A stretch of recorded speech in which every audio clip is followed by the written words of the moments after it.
From those who were reputed to be something. What they were makes no difference to me. God shows no partiality.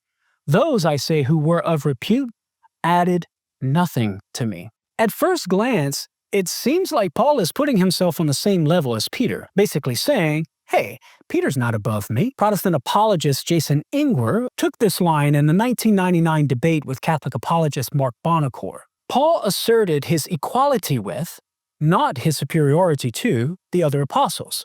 And he cited in Galatians 2:6-8. Paul was not a pope, nor was Peter or any other apostle. It is the express testimony of Paul that what Peter and other prominent church leaders were meant nothing to him.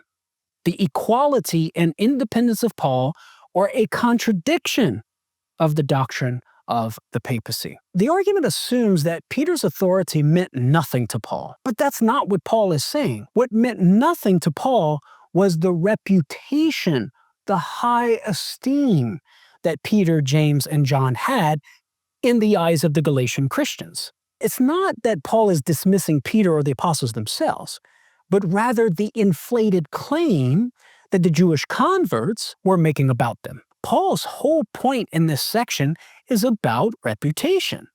So, for example, he says in verse 2, those who were of repute. And verse 6, who were reputed to be something. Verse 9, who were reputed to be pillars. So, what's Paul really saying? He's saying, look, just because these guys are highly respected doesn't mean I'm any less of an apostle. Jesus himself called me, and that makes me just as much an apostle as them. But here's the key. Being equal in apostleship doesn't mean equal in rank of authority. In fact, Matthew chapter 10, verse 2 actually calls Simon in Greek protos, first, when he lists the apostles. Not in the sense of order, but in the sense of rank.